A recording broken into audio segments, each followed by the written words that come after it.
Hello, welcome back to Movies TV Mad. You can follow me on Twitter at Movies TV Mad. A very warm welcome to Tuesday's edition of the DC Universe Daily. Smash the like button. If you love me, subscribe if you're new. Please have your say. On today's show, the promotional campaign for Blue Beetle has started. There's a big spread in Empire magazine, and they do have an interview with the lead actor Xolo Maradona, and we'll get into that, of course. Now, you're asking me, Mick, why have they started the promotional campaign even before the release of the Flash movie?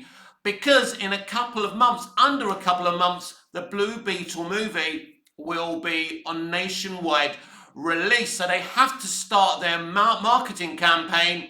But it is an odd time to start it, and it kind of quietens down the hype in a way for Blue Beetle because everyone's so overhyped and focused on the Flash movie. So what has Xolo Maradona had to say about Blue Beetle? Well, he wants to prove that Hispanic people can be superheroes as well. Here's the thing, Xolo, we already know that. Anyone can be a fictional superhero. There's no rules. So expect this kind of thing. It's about family. It's great to see yourself on the screen. Everyone should see themselves on the screen. This kind of shit. And we also already know that the person directing this film is a bit of an extremist. You should check out his Instagram. It's pretty heinous if you ask me. But we already know the director thinks that Batman is a fascist. So is this a film that can make a lot of money? No, I don't believe Blue Beetle can make a lot of money. That's just my opinion. I don't think this is going to be a surefire hit. Could it be a solid hit? I think we're looking around Black Adam money, maybe slightly more. I think maybe 550 million, 600 million if they're lucky, and they'd be lucky to get that kind of amount for this film. Why do I think that Blue Beetle won't make a lot of money? Well, because first of all, nobody's heard of this character in the general audience. Now, nobody heard of Iron Man either. Here's the difference. The person playing Iron Man was one of the most famous, most talented actors of its time. Even though, Robert Downey Jr. was a disgraced actor coming back to Hollywood and trying his luck, he was very famous and respected, and Robert Downey Jr. made Iron Man and that film his very own. That film, that first Iron Man film, is seeping the personality of Robert Downey Jr. as Tony Stark, and it works. Blue Beetle is a very, very different situation entirely. And I don't think it has a huge money-making potential. Now, we've seen one trailer thus far. It's okay. Look, it's got okay computer graphics. The CGI is solid. Blue Beetle looks pretty great. They showed a few pictures of the film in the Empire magazine spread. And if you're excited about this movie, you wouldn't have changed your mind. You're going to be excited. You want to support DC. You've never had a live action Blue Beetle movie before. So that's exciting. I mean, Blue Beetle potentially is a character that I've always respected and liked and been interested in. The problem is this film's going to be doused in, identical cultural politics.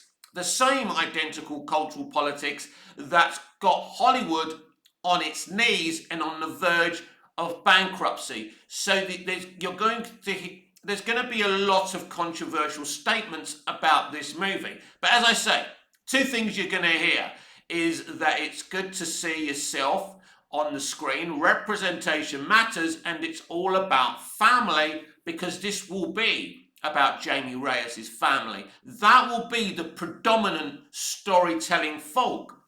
It's going to be around, this Hispanic family. A lot of the time they're going to be talking in their own language, so there'll be subtitles. I don't have a direct issue about that. It's fine. In a way, it's a good thing. But a film has to be exciting. You know, you have to care about these characters. I don't know much about this film. I don't know if it's a very good film. Like the Flash movie, test screenings have been very positive for Blue Beetle, and that's a good thing.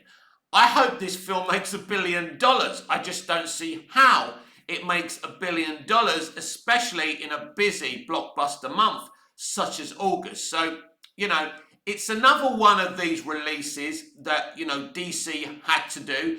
It's from the older regime, and, you know, later on I'll talk to you why the Hamadaverse is still very active, as I have yet another Brave and the Bold update for you, and this is an even more exciting one. Well, I don't know if it's exciting, but it's certainly an update for you. It's a prediction I made yesterday. I'm so good, it's something else that I got right.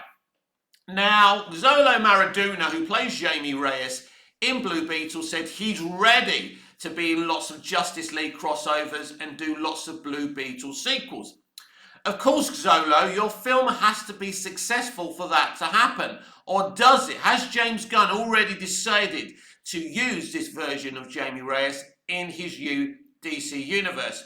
I actually think that he probably will use this version of Blue Beetle and Jamie Reyes in his DC universe. I think that decision has already been made. I think this is the only one from all the films that has a potential chance to be, you know, heavily included in James Gunn's DC universe. Again, that's just my opinion, because I think this film will be reviewed well. I think people will like this film.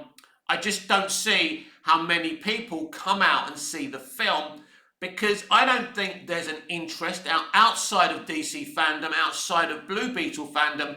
I don't see a lot of interest in this character. But it was a really good Empire magazine spread. I'll give them that. Check it out on the internet. Google it and find, you know, check it out for yourselves. But yeah, look, the hype has started. The marketing has started for Blue Beetle. It will be interesting how it does. But, you know, if the Flash movie can only motivate a soft 70 million domestic opening weekend, then how well can Blue Beetle do? That's the problem. Now, again, there's people out there who believe that the Flash movie will open to a much higher opening domestic, you know, weekend than 70 million. That the projections are wrong. This is going to be very, very interesting. What do you think? Let me know in the comments below. I think it's very possible that the Flash movie could open up to much higher than a soft 70 million. Maybe the projections are so low so they can say, oh my God, look at that. It's opened up higher than anybody ever thought.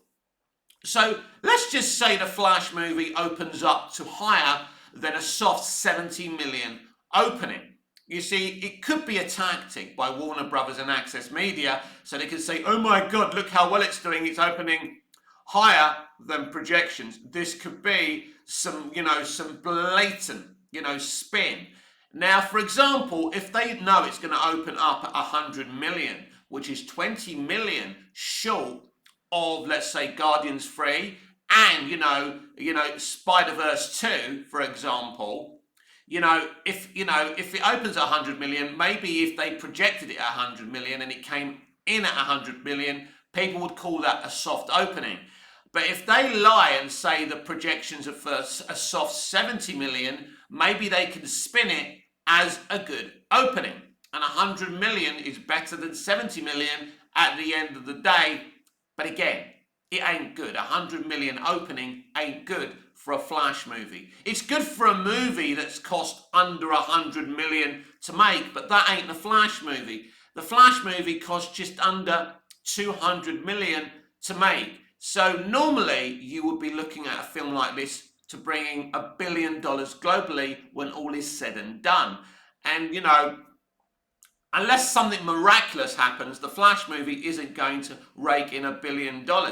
But if it does, I'll be happy as a DC fan, but we'll see. I'm only speaking directly. I can only speak, within the facts of the matter. Projections are for 70 million.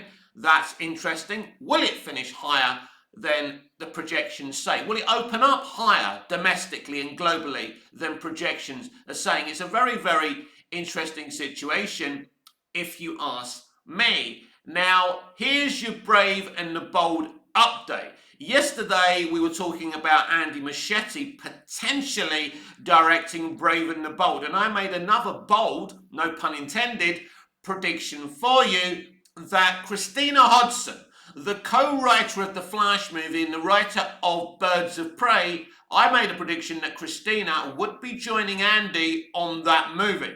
Reports suggest now that Christina Hodson will write the Brave and the Bold movie. I'm predicting she'll co-write that movie with probably James Gunn or another member of James Gunn's new DC Universe story team.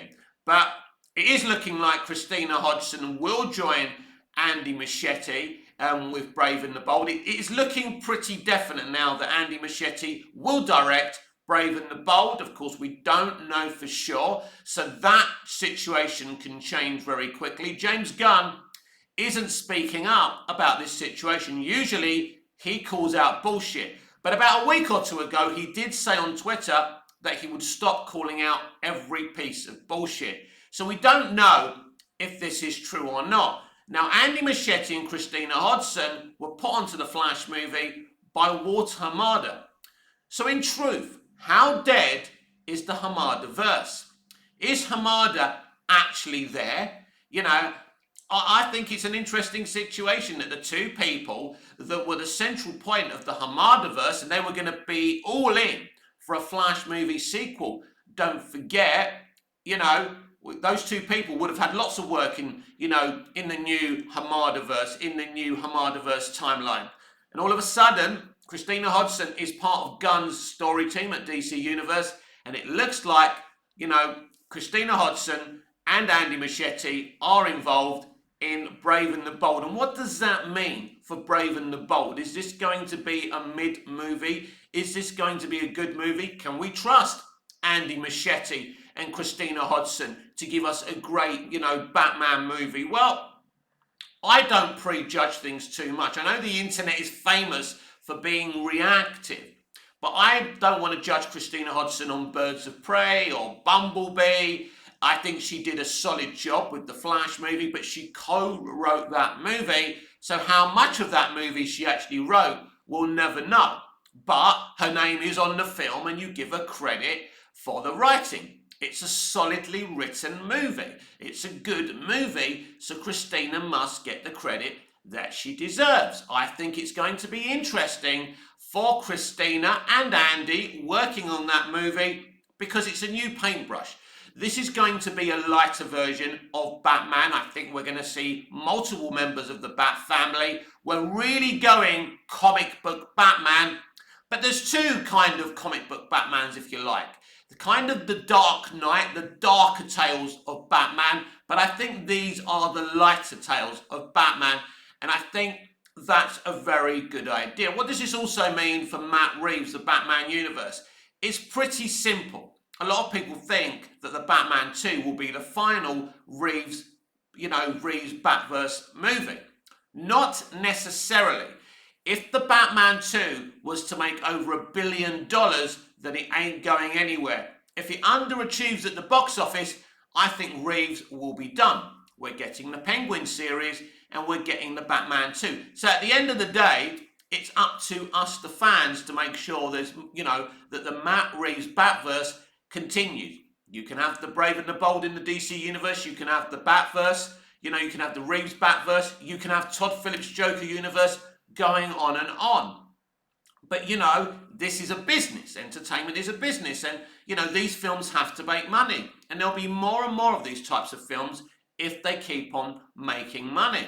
And, people keep on talking about the Batman making under $1 billion, but it was during the COVID pandemic. It was near the end of the COVID pandemic, but people weren't going out to movie theatres, but they came out. to see the Batman. So you can spin it as much as you like. You can say, oh, well, the Batman didn't make as much as Batman versus Superman, if you want to spin it that way. Look, at the end of the day, the Batman was a great Batman movie, as far as I'm concerned, and it brought, during the COVID pandemic, and it was part of the COVID box office, it did really, really well, and I liked the film. And so, nothing's been decided on Reeves' Batverse right now, but it'll be interesting in comparison what type of film Brave and the Bold will be, because when you look at the way Machete directed the Flash movie, the colour palette is very bright. It's a lighter film. There are dark moments within the Flash movie. I think the darker moments certainly come from Sasha Calle's, Kara Zor-El. I will say, I think, Calle's performance is probably the standout performance in the Flash movie. And as I was talking about yesterday, if she doesn't continue as this character, it's a big tragedy, because she's the one delivering the performance here. I think she's the one, when you go and see the Flash movie, that you're actually going to resonate with. So as I say, it's kind of unfair if she doesn't continue on as Kara, but that's up to you, the fans, to let Gunn know on Twitter, on Instagram, or whatever platforms that are available to you or that you're on. Make sure that they understand that you want Sasha to continue as Kara. I don't see any point in recasting her. She's there, she's good, the people are going to accept her as the character. Why start again? So that will be very, very interesting. And considering that Andy cast Sasha, and if Andy is in fact going to direct Brave and the Bold, I think you may as well use her as Supergirl. But there could be another situation for Sasha. Sasha's, life in the DC universe may not be done yet. Because considering it's a multiverse, would it be that far, from believability if she doesn't play Supergirl, but she plays maybe Batgirl in the Brave and the Bold movie or something like that? Why not? So anything's possible here. But if it were me, I would keep Sasha Calle as Supergirl. But yeah, it does look like Christina Hodson and Andy Muschietti will be involved in Brave and the Bold. And I take a step back. Again, like Superman Legacy, I'm going to keep an open mind, because that's all I can do at the end of the day. I don't like being reactive, and I have been reactive in the past, and I'm trying not to. On Twitter, I'm a lot more reactive because I don't like shills. I don't like shills that say, this is the bestest thing ever, the bestest thing since the Dark Knight. I hate that attitude. So if you see me on Twitter being a bit negative about a DC movie or the new universe, it's because they wind me up. And that's why my reactions can be negative. But make no mistake, I'm a supporter of DC. I want DC to be the best. I want James Gunn to make a great DC universe. I want to see more and more DC Elseworlds movies. I want DC movies to make money. I want us to be able to celebrate DC. The Flash movie is a celebration of all DC, whatever DC fandom you're a part of. But having a darker Reeves universe in Elseworlds, but having a lighter kind of Brave and the Bold movie is a good thing, because Batman can be as light as he is dark. And within movies, all we've really had is the darker, unassuming Dark Knight. And you're going to see a more vibrant Batman in Brave and the Bold. That's how I'm guessing. That's how I'm guessing it's going to be. There's going to be a bit more humour. There's going to be a different version to Batman. Because as I say, there are Batman comics where he's not this unassuming Dark Knight. He's a lighter family man. He's the father of the Bat family, if you like. And I would like to see nothing more than a Batman who's got this Bat family alongside him as well. I think that's what I would like to see as well, because we've never really seen it in live action. We kind of saw it in Batman and Robin, and to a point in Batman Forever, where there was kind of a semblance of a new Bat family, but we've never seen the potential of that in live action. And I don't think Batman should just always be represented as a dark, unassuming character. I like what Burton and Nolan did, and what Reeves has done as well, but it doesn't always have to be that way. There are other lighter versions of Batman. I want to see the Bat family. I want to see a comic book accurate Ra's al Ghul. I want to see, a version of Catwoman that we haven't seen before either. But there's so many great members of this rogues gallery, and Batman, Robin, Nightwing, all of that. Damian Wayne's going to be the Robin in that movie as well, which I think is a really good idea from James Gunn. So yes, I think potentially Andy Muschietti can do a great job with Brave and the Bold, but it's about them making it, us tasting it, putting it in our mouths, swiggling it around, and deciding if it has the taste that we want. I think Lord and Miller are geniuses as writer, producers, directors. They're behind the fantastic Spider-Verse movies. Into the Spider-Verse, Across the Spider-Verse is doing very well right now. And they also were making the Solo movie. I'd love to see their version of the Solo movie. But the irony isn't lost on me, and quite a few Snyder fans are putting the tweet out there from around, I think, back in 2020, 2019, whenever it was, even 2018 maybe, where Lord and Miller had spoken to Zack Snyder about directing the Flash movie. They spent a few days with Snyder. They then posted on Twitter saying, "We enjoyed spending time with Zack, but it wasn't to be." My question is, because right now it's looking really bad that Lord and Miller weren't allowed to make the Flash movie, considering, what they're doing with the Spider-Verse movies. And, I think they were perfect to make a Flash movie. And it's a shame it didn't happen. But whose fault is it that that didn't happen? Was it Zack Snyder who decided that they shouldn't make the movie? Or was it the studio? It's a very interesting conversation and debate to have, by the way, because Lord and Miller are very, very unique storytellers. They're like children. They do things in a kind of, in a way that you would appreciate as a comic book fan, in a way. And I think for a lot of studios and a lot of people running these franchises, Lord and Miller are very, very risky people to bring on because they have a very different process. Just listening to the cast of Solo talk about Lord and Miller is interesting because the cast really were enamored by Lord and Miller and the way they were working. And I'm still kind of confused why Lord and Miller were fired from, Solo, a Star Wars story. And was the film that they made or were going to make, I'm not sure if they actually made their movie in the end, I think they did, was it so bad? Was their movie worse than Ron Howard's version or better than Ron Howard's version? I think Ron Howard did a really solid job considering the schedule he had to work on. But Lord and Miller, as I say, they're very unique people. And, the more I think about Lord and Miller and the potential we lost out on the Flash movie, I think it could have been very, very interesting. And I'm kind of intrigued by who made the decision that Lord and Miller wouldn't end up writing and directing, the Flash movie. I think they were maybe the second people that Snyder had talked to. I think the studio certainly wouldn't have been enamored by Lord and Miller. As I say, they have a very unique way of working.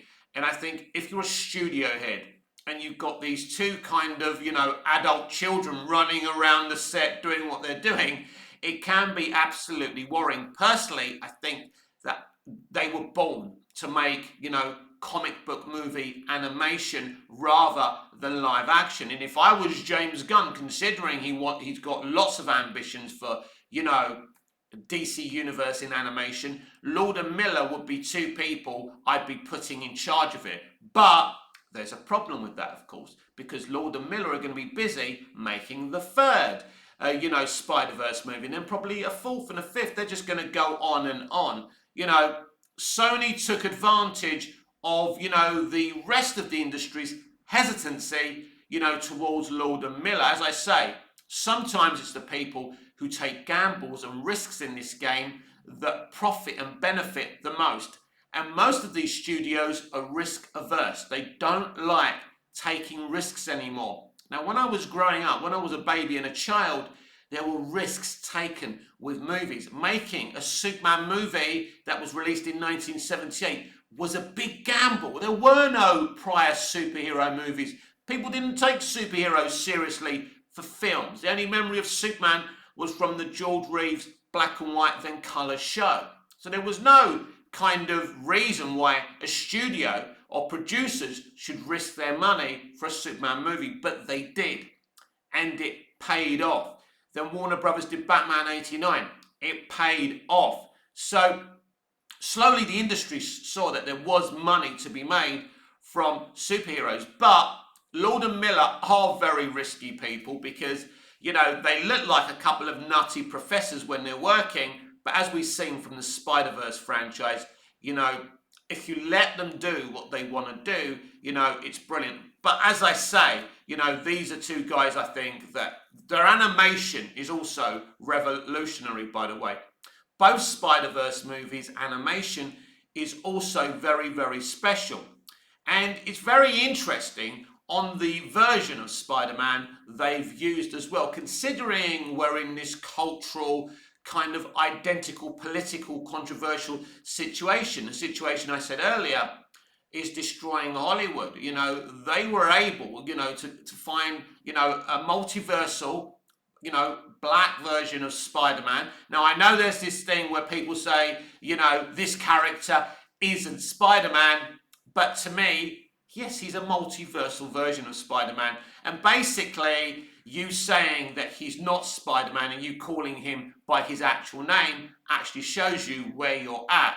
You know, there's a lot of good conversations that speak against, you know, the virtue signaling of Hollywood, but the Spider-Verse movies have done something really special because this multiversal version of Spider-Man is important. He has got his fans. It's not really about seeing yourself on the screen. He's a bona fide version of the character within the multiverse, like Val Zod or President Superman is in the Superman comics. And if you made a couple of versions of those characters, multiversal versions of Superman, on the big screen or even on the small live action screen, I wouldn't be calling them Val Zod, I'd be calling them Superman. I'd be saying Val Zod Superman, President Superman. They're still Superman. And so, yeah, you know, I think that we really missed out on Lord and Miller. I think they would have made an excellent Flash movie. Do I think they would have made a better Flash movie than Andy Muschietti and Christina Hodson? They would have made a different one, but I think they would have made one where families and kids would have come in their droves. I think a live-action Flash movie from Lord and Miller would have made a hell of a lot of money, and I think it probably would have been the most profitable of DC Extended Universe movies. And just the fact that we know that Lord and Miller could have made a Flash movie, you know, it's quite harrowing in a way, because when you see the success of the Spider-Verse movies and you think, shit, man, we could have had these guys. We could have had these guys making animated DC CBMs as well.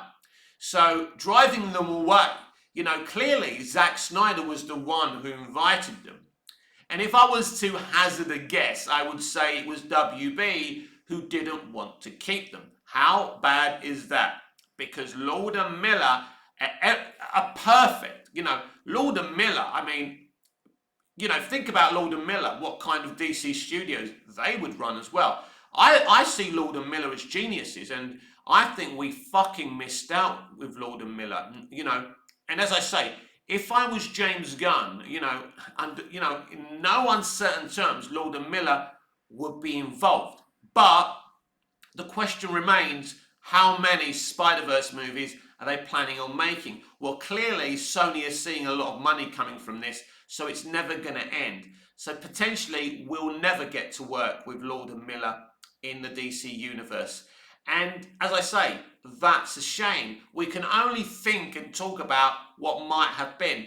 But these are part of the monumental mistakes that DC and WB did in formulating the old DCEU.